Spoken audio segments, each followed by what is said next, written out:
لله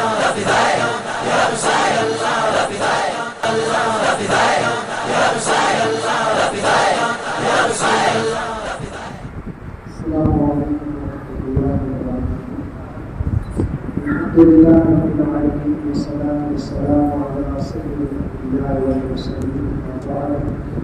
فأعوذ بالله من الشيطان الرجيم بسم الله الرحمن الرحيم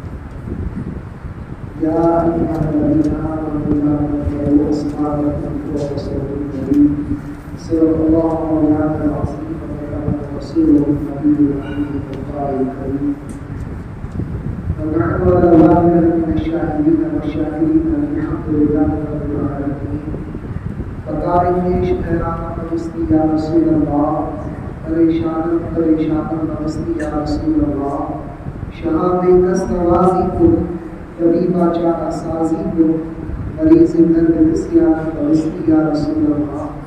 وسیاز المغنی فی سر ساما مدد لبدائی بھی مدد کامری مدد یہ ہمارا آپ سب سے پہلے اپنے رسائی کائنات کی مرکز عقیدت ارواح نافذات صلی اللہ علیہ وسلم کی بارگاہ میں مسلمان میں درود پاک کی نظریں پیش کرنے کو اللہم صلی علی سیدنا و مولانا محمد طب القلوب والزوائنا وعافیت الابدان و شفائنا نور الابصار و ضیائنا وعلى آلہ وصحبہ وبارک وسلم. حضرت محترم گزشتہ جمعے کو میں نے ایک روایت پیش کرنے کی سعادت حاصل کی جس کے تاجدار کائنات حضور رحمت عالم صلی اللہ علیہ وسلم کا یہ مسئلہ گرامی ذکر کیا گیا کہ اللہ تبارک و تعالیٰ نے اپنے محبوب دانائے غیوب صلی اللہ علیہ وسلم کو جنت عطا فرماتی ہے اور سرکار دو عالم صلی اللہ علیہ وسلم جسے چاہیں جتنی چاہیں اتنی نعمت عطا فرمائے. یہ آقا علیہ السلام و تسلیم کا ایک خصوصی وصف ذکر کیا گیا ہے اور اس روایت کا جو میں نے ذکر کیا یہ روایت جو ہے امام طبرانی نے الموجود اوسط میں نقل کی. اسی طرح سے امام جلال الدین سیوطی رحمۃ اللہ تعالی علیہ نے جامع الاحادیث میں اس روایت کا ذکر فرمایا. صاحب کنز العمال نے اس روایت کو کنز العمال میں نقل فرمایا. تو یہ روایتیں جو ہے ان کتابوں میں مشہور ہیں. سیدنا امام جلال الدین سیوطی رحمۃ اللہ تعالی علیہ کے تعلق سے یہ غیر مقلدین اور وہابی یہ کہتے ہیں کہ امام جلال الدین سیوطی رحمۃ اللہ تعالی علیہ کی شخصیت بہت زیادہ معتبر اور مستند نہیں. یہاں تک کہ غیر مقلدین نے آپ کا تذکرہ کیا اور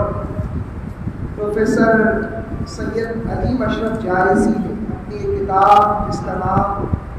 المتوکلی ہے اس کا ترجمہ کیا امام جلال الدین سیوطی کی یہ کتاب ہے المتوکلی جس میں یہ بحث ہے کہ قرآن عظیم کے جو الفاظ ہیں کیا قرآن عظیم میں عربی زبان کے علاوہ اور کسی زبان کے الفاظ ہیں. بڑی نفیس اور بڑی تحقیقی کتاب ہے. تو اس کتاب کے مقدمے میں ڈاکٹر سید علیم اشرف جارسی صاحب کی کتاب ابھی فی الحال ہماری جماعت کے بہت بڑے محقق بہت بڑے عالم ہیں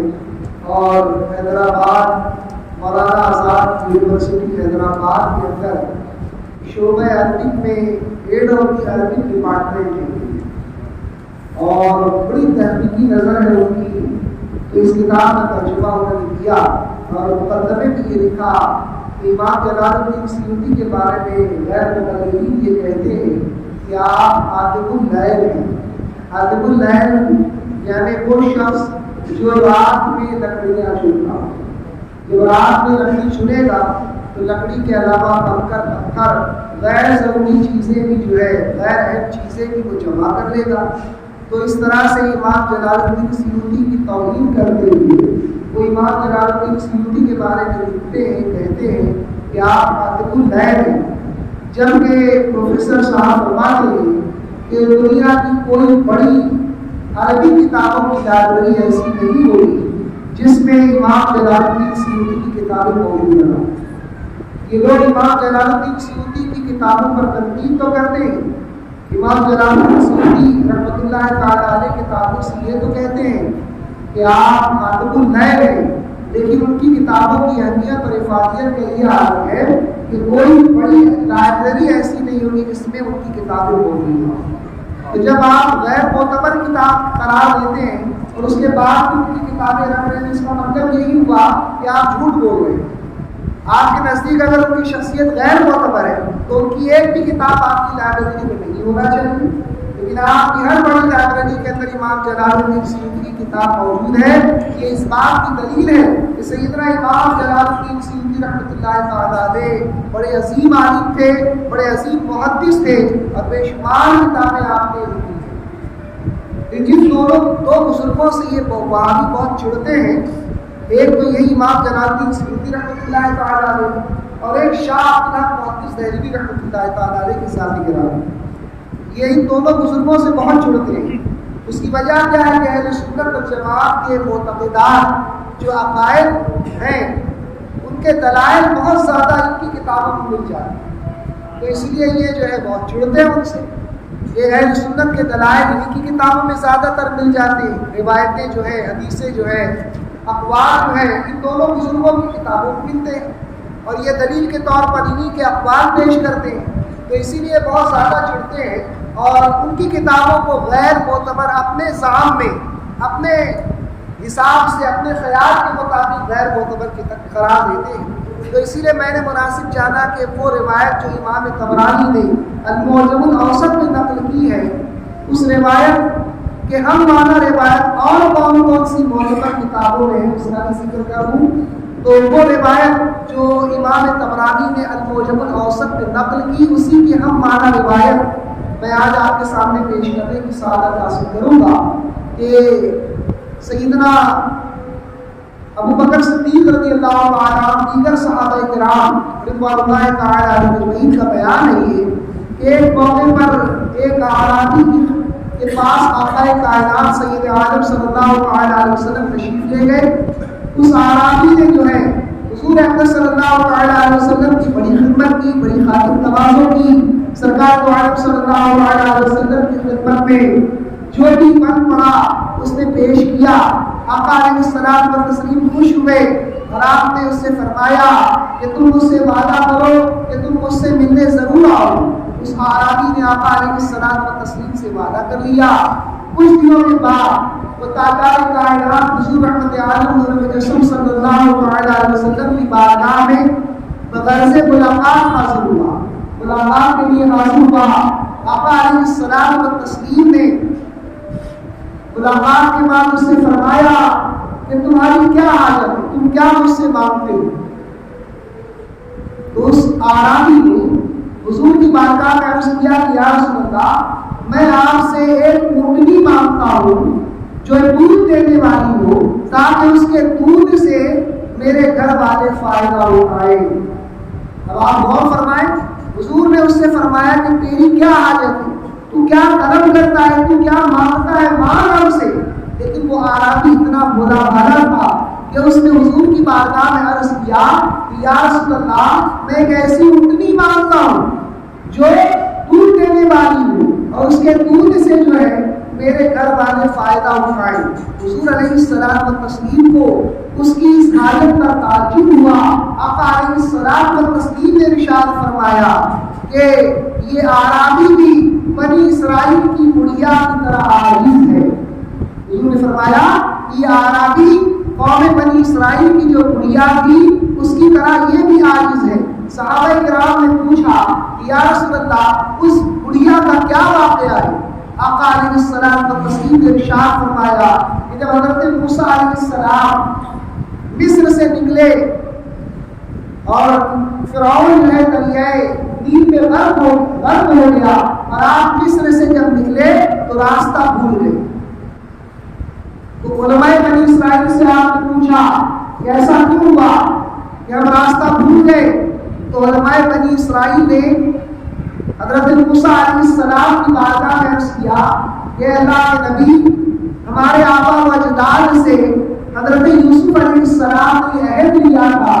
یہ قسم لی تھی کہ جب تم مصر سے منتقل ہو جاؤ گے، جب تم مصر سے کسی دوسرے مقام پر جاؤ گے تو اس وقت تم میرے جسم کو اپنے ساتھ لے لینا۔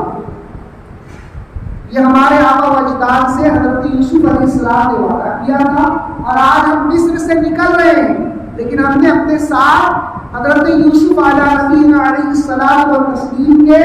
جسم مبارک کو اپنے ساتھ نہیں لیا ہے، اسی لیے راستہ ہم پر غیر واضح ہو گیا، ہم راستہ بھول گئے۔ تو حضرت موسیٰ علیہ السلام نے پوچھا کہ حضرت یوسف علیہ السلام کی قبر کا پتہ کسے معلوم ہے؟ تو قوم بنی اسرائیل کے جو علماء تھے انہوں نے کہا کہ اے اللہ کے پیغمبر،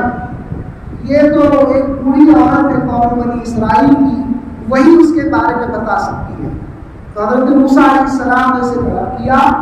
وہ عورت آئی اور اس نے آنے کے بعد حضرت موسیٰ علیہ السلام سے دریافت کیا آپ کیا چاہتے ہیں؟ تو حضرت موسیٰ علیہ السلام نے فرمایا کہ تو حضرت یوسف علیہ السلام کی قبر کا پتہ جانتی ہے؟ اس نے کہا کہ ہاں میں جانتی ہوں۔ تو حضرت موسیٰ علیہ السلام نے فرمایا کہ تو ان کی قبر کا پتہ ہمیں بتا دے۔ تو اس عورت نے کہا کہ خدا کی قسم میں اس وقت تک نہ بتاؤں گی جب تک آپ مجھے وہ نہ دے دیں جو میرا مطالبہ ہے، جو میری خواہش ہے۔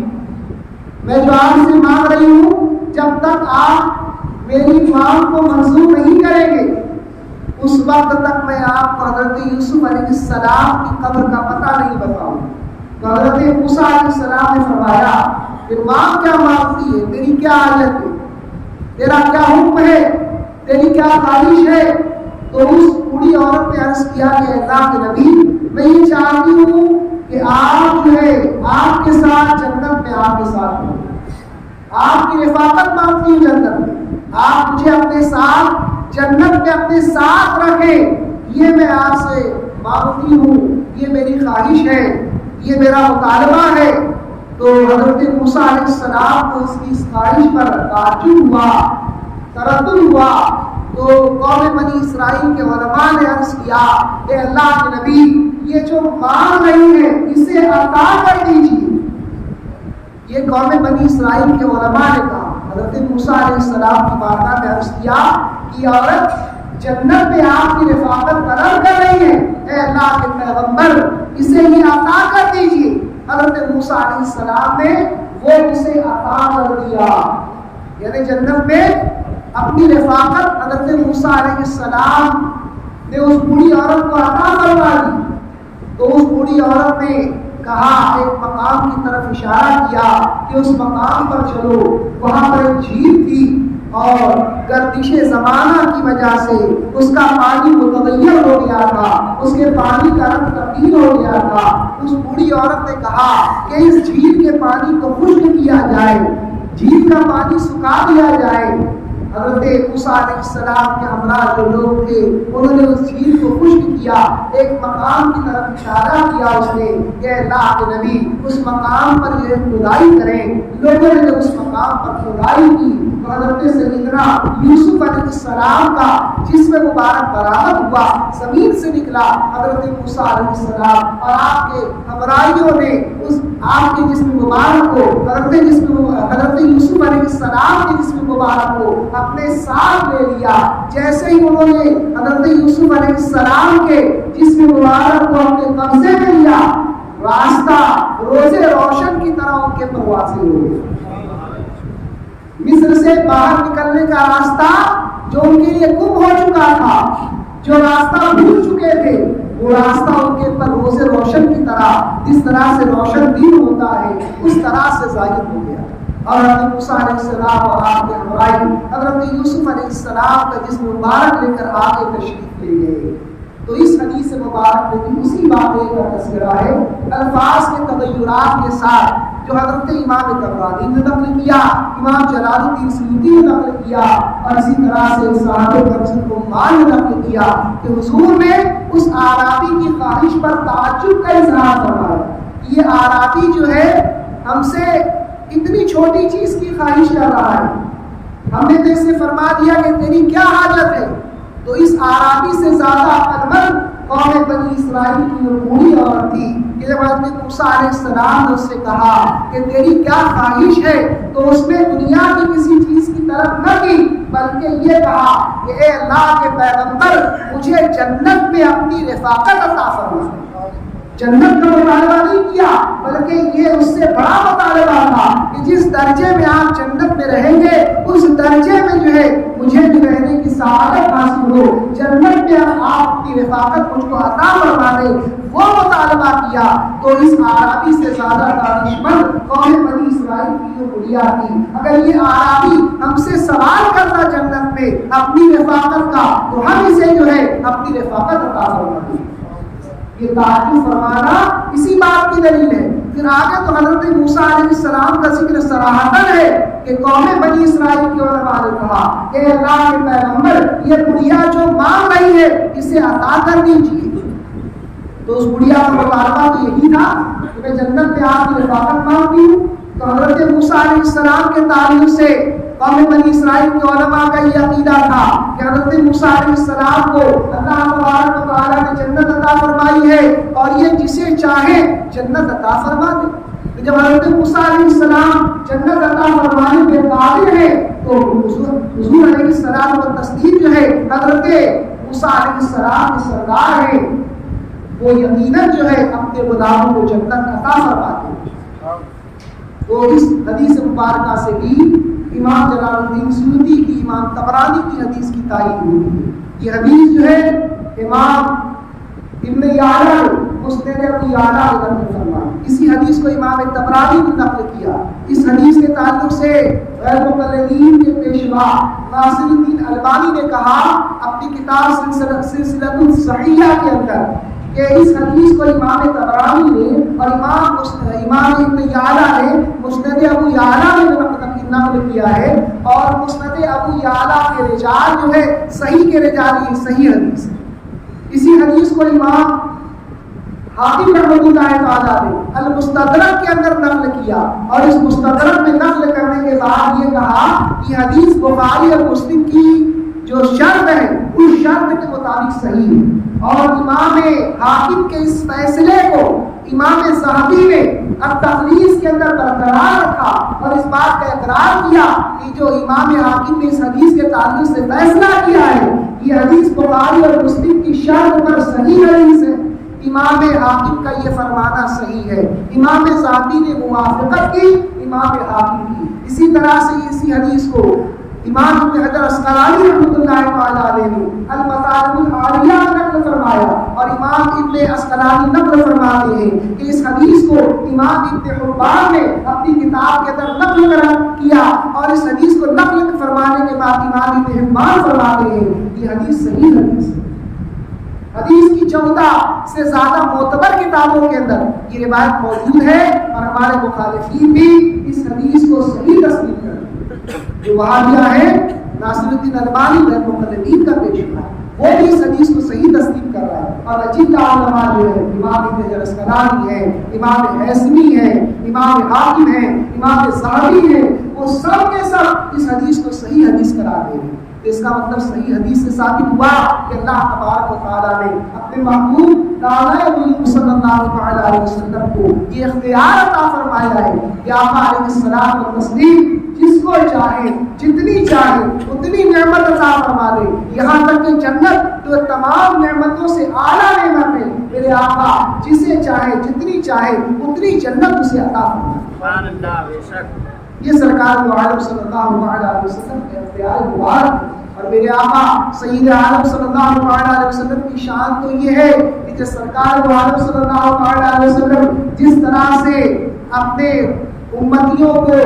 اپنے اصحاب کو جنت عطا فرماتے ہیں، اسی طرح سے حضور کو یہ بھی اختیار ہے کہ کسی کے عذاب میں بھی تخفیف فرما دے۔ کسی پر جہنم کا عذاب ہو رہا ہے تو آقا علیہ السلام و تسلیم اس کے اندر بھی کمی فرما دے۔ بخاری اور مسلم کی متفق علیہ حدیث ہے کہ جب حضرت عباس رضی اللہ تعالیٰ حضور کی بارگاہ میں حاضر ہوئے، جناب ابو طالب کا انتقال ہو چکا تھا، حضور کی بارگاہ میں حاضر ہوئے، عرض کرنے لگے یا رسول اللہ، حضور کا چچا جو ہے حضور کی بڑی استعانت کیا کرتا تھا، حضور کی حمایت میں کوشش کیا کرتا تھا، یا رسول اللہ آپ نے اس کو کیا فائدہ پہنچایا؟ حضور علیہ السلام و تسلیم نے ارشاد فرمایا کہ وہ سر سے لے کر پیر تک آگ کے اندر ڈوبا ہوا تھا، میں نے اسے کھینچا یہاں تک کہ آگ اب اس کے جسم کے سب سے نچلے حصے یعنی اس کے پیروں کے اندر باقی رہ گئی، پورا جسم آگ سے آزاد ہو گیا ہے لیکن آگ میں صرف اس کے پیر باقی، سر سے لے کر پیر تک آگ میں ڈوبے ہوئے تھے جناب ابو طالب۔ حضور فرماتے کہ میں نے ان کو کھینچا اور کھینچ کے جہنم سے نکالا، اب آگ صرف ان کے پیروں کے اندر باقی ہے، آگ کا اثر آگ کا ذات صرف ان کے پیروں کے اندر باقی ہے۔ تو یہ سرکار دو عالم صلی اللہ علیہ وسلم کی شان ہے کہ حضور جو ہے جہنم سے بھی آزاد فرماتے ہیں، جو گناہگار سیاہکار ہیں آپ علیہ السلام ان کو تو جہنم سے آزاد فرماتے ہی ہیں۔ سرکار دو عالم صلی اللہ علیہ وسلم جو کفار جن کے تعلق سے قرآن فرماتا ہے کہ کافر کا کوئی عمل اس کو فائدہ نہیں دیتا، جناب ابو طالب کے تعلق سے حدیث میں نے ابھی ذکر کی اور اس سے پہلے بھی علماء نے ذکر کیا کہ آپ کا ایمان پر خاتمہ نہیں ہوا تھا، حالت کفر میں آپ کا انتقال ہوا، اس کے باوجود آپ علیہ الصلوۃ والتسلیم نے آپ کو کھینچا اور آپ کے عذاب کو کم فرما دیا۔ یہ میرے آقا سید عالم صلی اللہ علیہ وسلم کی شان ہے۔ اللہ رب العزت نے اپنے محبوب دانا غیوب صلی اللہ علیہ وسلم کو ایسے عظیم اختیارات عطا فرمائے ہیں۔ تو حضور اکرم صلی اللہ علیہ وسلم کے فضائل اور مکارم کے ذکر کا مقصد یہ ہے کہ انسان محبت جن بنیادوں پر کرتا ہے ان میں سے ایک بنیاد عظمت ہے۔ جب انسان کسی کو عظیم تصور کرتا ہے، کسی کے فضائل اور مکارم سنتا ہے تو اس کے دل کے اندر اس شخص کی محبت پیدا ہو جاتی ہے۔ تو سرکار دو عالم صلی اللہ علیہ وسلم کے فضائل اور مکارم بیان کرنے کی برکت سے عشق رسول کا جو چراغ ہمارے دل میں روشن ہے اس کی شعاع اور تیز ہو جاتی ہے، اس کی روشنی اور بڑھ جاتی ہے۔ تو آپ علیہ الصلوۃ والتسلیم کے فضائل اور مکارم کا تذکرہ کرنا یہ ایمان کا لازمی حصہ ہے، اور حضور اکرم صلی اللہ علیہ وسلم کی شان میں ذرہ برابر گستاخی کرنا، ذرہ برابر گستاخی کرنا یہ اس طرح سے بندے کو اسلام سے خارج کر دیتا ہے، مرتد بنا دیتا ہے کہ اگر وہ توبہ کر لے تو بھی فقہا فرماتے ہیں کہ گستاخ رسول کی توبہ اللہ کی بارگاہ میں مقبول نہیں ہے۔ مقبول نہ ہونے کا مطلب یہ ہے کہ اگر کسی شخص سے گناہ ہو جائے، کسی شخص کے کفر سرزد ہو جائے، وہ توبہ کر لے تو اس کی توبہ قبول ہو جائے گی، لیکن گستاخ رسول جو ہے وہ ایسا کافر ہے کہ وہ توبہ کر لے تو بھی توبہ کرنے کے بعد اس کو واجب ہے قتل کرنا، اس کو قتل کیا جائے گا۔ دوسرے کافر کو اگر وہ کفر سے توبہ کر لے تو اس کو قتل کرنا واجب نہیں ہے، اس کی توبہ قبول کر لی جائے گی، لیکن جو اللہ کے رسول کی شان میں ادنا گستاخی کرے، فقہا کا اجماع ہے اس بات میں کہ ایسے شخص کی توبہ مقبول نہیں ہوگی۔ مقبول نہ ہونے کا مطلب یہ کہ اس کو توبہ کرنے کے بعد بھی جو ہے اس کو قتل کیا جائے گا، اس کو موت کی گھاٹ اتار دیا جائے گا۔ امام قاضی عیاض رحمۃ اللہ تعالیٰ علیہ شفا شریف کے اندر تفسیر کے ساتھ احکام بیان فرمائے، نہ صرف احکام بیان فرمائے بلکہ جن لوگوں کو موت کی گھاٹ اتارا گیا، جن لوگوں کو گستاخی رسول کی بنیاد پر موت کی سزا دی گئی، ان افراد کا ذکر کیا ہے امام قاضی عیاض نے۔ تو حضور اکرم صلی اللہ علیہ وسلم کی تعظیم یہ تمام فرائض سے بڑھ کر فرائض میں شامل ہے۔ قرآن عظیم نے اس کا ذکر فرمایا، صحابہ کرام نے تعظیم رسول کا ایسا عظیم مظاہرہ کیا کہ حالت نماز میں صحابہ کرام نے سرکار دو عالم صلی اللہ علیہ وسلم کی تعظیم کی۔ اٹھا کر دیکھیے بخاری شریف کی حدیث، مسلم شریف میں بھی حدیث موجود ہے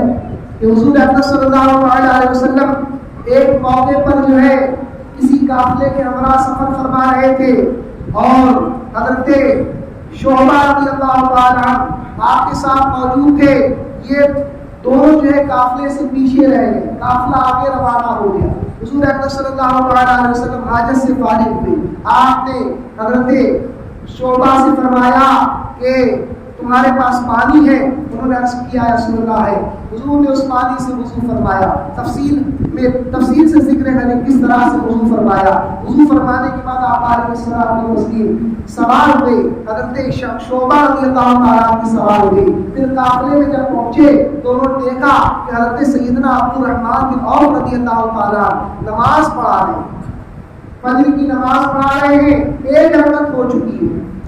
حضور اکرم صلی اللہ علیہ وسلم نے ملاحظہ فرمایا کہ حضرت عبد الرحمن بن عوف جو اہل قافلہ ہیں ان کو نماز پڑھا رہے ہیں۔ حضور اکرم صلی اللہ علیہ وسلم جب نزدیک تشریف لے گئے تو حضرت عبد الرحمن بن عوف رضی اللہ تعالیٰ عنہ نے جب آہٹ محسوس کی تو دیکھا کہ تاجدار کائنات حضور رحمت عالم نور مجسم صلی اللہ علیہ وسلم تشریف لا چکے ہیں۔ یہ دیکھ کر حضرت عبد الرحمن بن عوف رضی اللہ تعالیٰ عنہ حالت نماز میں پیچھے ہٹنے لگے، نماز کی حالت میں پیچھے ہٹنے لگے، تاکہ حضرت عبد الرحمن بن عوف رضی اللہ تعالیٰ عنہ اس لیے پیچھے ہٹ رہے تھے کہ حضور آگے تشریف لے آئے اور نماز پڑھائے۔ آقا علیہ الصلوۃ والتسلیم نے اشارہ فرمایا کہ عبد الرحمن تم اپنی جگہ پہ کھڑے رہو اور لوگوں کو نماز پڑھاؤ۔ آقا علیہ الصلوۃ والتسلیم جو ہے نماز میں شامل ہو گئے اور اس کے بعد جب نماز پوری ہو گئی تو جو ایک رکعت آقا علیہ الصلوۃ والتسلیم کی چھوٹی تھی وہ رکعت آپ نے مکمل فرمائی۔ تو حضور نے حضرت عبد الرحمن بن عوف کے پیچھے نماز پڑھی، اس کی بڑی حکمتیں ہیں۔ حضور اکرم صلی اللہ علیہ وسلم وہ یہ نہ سمجھے کہ حضور نے حضرت عبد الرحمن بن عوف کے پیچھے نماز پڑھائی۔ علماء فرماتے ہیں کہ جس نماز میں آقا علیہ الصلوۃ والتسلیم شامل ہو جائیں، چاہے کوئی نماز پڑھائیں، نماز کے امام آقا علیہ الصلوۃ والتسلیم ہی ہوگا۔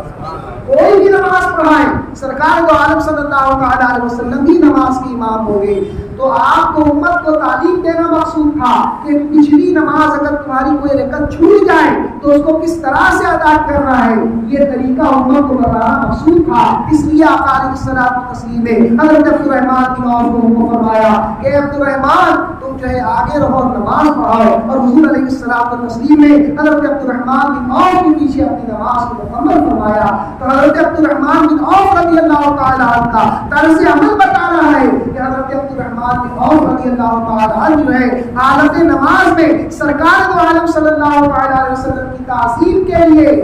آپ پیچھے ہٹ رہے تھے، سرکار کے ساتھ اشارے سے واپس ہوئے، نماز مکمل کی، لیکن یہ پیچھے ہٹنا اس لیے تھا حضور اکرم صلی اللہ علیہ وسلم کی تعظیم کے لیے تھا۔ مسلم شریف کی حدیث ہے کہ حضرت سیدنا ابوبکر صدیق رضی اللہ تعالیٰ عنہ، اختصار کے ساتھ عرض کر رہا ہوں کہ حضرت سیدنا ابوبکر صدیق رضی اللہ تعالیٰ نماز ادا فرما رہے ہیں، حضور اکرم صلی اللہ علیہ وسلم تشریف لاتے ہیں۔ جب آپ نے دیکھا کہ ابوبکر نماز پڑھا رہے ہیں، صحابہ کرام کو محسوس ہوا کہ آقا علیہ الصلوۃ والتسلیم تشریف لا چکے ہیں، تو صحابہ کرام نے جو ہے ہاتھ پہ ہاتھ مارنا شروع کیا حضرت ابوبکر صدیق رضی اللہ تعالیٰ کو متوجہ کرنے کے لیے، آپ کی توجہ اس بات کی طرف دلانے کے لیے کہ تاجدار کائنات حضور رحمت عالم نور مجسم صلی اللہ علیہ وسلم تشریف لا چکے ہیں، اس بات کی طرف متوجہ کرنے کے لیے ہاتھ پر ہاتھ مارنا شروع کیا۔ حضرت ابوبکر صدیق رضی اللہ تعالیٰ نے جب محسوس کیا کہ آقا علیہ الصلوۃ والتسلیم تشریف لا چکے ہیں تو حضرت ابوبکر صدیق رضی اللہ تعالیٰ پیچھے ہٹنے لگے۔ حضور نے اشارہ کیا کہ ابوبکر نماز پڑھاؤ، نماز مکمل کرو۔ حضرت ابوبکر صدیق رضی اللہ تعالیٰ نے حدیث کے الفاظ ہیں اس طرح سے ہاتھ اٹھایا، دونوں ہاتھوں کو اٹھائے اس طرح سے، اس بات کے شکر کے طور پر کہ حضور اکرم صلی اللہ علیہ وسلم مجھے نماز کو مکمل فرمانے کا حکم فرما رہے ہیں، لیکن پیچھے ہٹ گئے۔ آقا علیہ الصلوۃ والتسلیم صفوں کو چیرتے ہوئے آپ آگے بڑھے اور آپ نے نماز مکمل فرمائی۔ اس کے بعد حضرت ابوبکر صدیق رضی اللہ تعالیٰ عنہ سے حضور نے پوچھا کہ اے ابوبکر، جب میں نے تمہیں حکم دیا تھا کہ تم لوگوں کی امامت کرو، تم نماز کو جاری رکھو، تو تم پیچھے کیوں ہٹ گئے؟ تو حضرت ابوبکر صدیق رضی اللہ تعالیٰ عنہ کرتے ہیں یا رسول اللہ، ابو قحافہ کے بیٹے کی مجال نہیں ہے کہ وہ رسول اللہ کے آگے بڑھ کے نماز پڑھے۔ تو حالت نماز میں صحابہ کرام رضوان اللہ تعالیٰ علیہم ایک نہیں متعدد واقعات موجود ہیں کہ حالت نماز میں سرکار دو عالم صلی اللہ تعالیٰ علیہ وسلم کی تعظیم صحابہ کرام نے فرمائی، اور علماء نے فرمایا کہ اگر کوئی شخص جو ہے حالت نماز میں وہ حضور اکرم صلی اللہ علیہ وسلم اس کو حکم دے، اس کو بلائیں، تو اس کے پر فرض ہے کہ وہ نماز توڑ کر حضور کی بارگاہ میں حاضر ہو جائے. کوئی فرض نماز ادا کر رہا ہو اور آقا علیہ السلام و تسلیم اس کو بلائے تو اس کے اوپر فرض ہے کہ وہ نماز توڑ کر حضور کی بارگاہ میں حاضر ہو جائے. اور علماء یہ بھی فرماتے ہیں کہ جتنی دیر تک وہ حضور کی بارگاہ میں رہے گا اس کی نماز فاسد نہیں ہوگی, وہ حالت نماز نہیں رہے گا, اسے نماز ادا کرنے کا ثواب ملے گا. یہ میرے آقا سید عالم صلی اللہ علیہ وسلم کی شان ہے. اور یہ حدیث بھی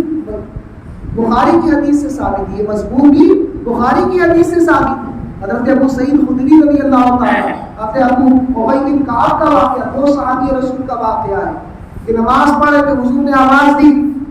تو جلدی جلدی نماز مکمل کی, حضور کی بارگاہ میں حاضر ہوئے. سرکار نے فرمایا دیر کیوں ہوئی؟ عرض کرنے لگے یا رسول اللہ نماز مصروف تھا. حضور نے فرمایا کہ آپ نے اللہ کا یہ حکم نہیں سنا کہ اللہ تعالیٰ قرآن میں فرماتا ہے کہ جب اللہ اور اس کے رسول تمہیں بلائیں تو تم ان کی بارگاہ میں حاضر ہو جاؤ.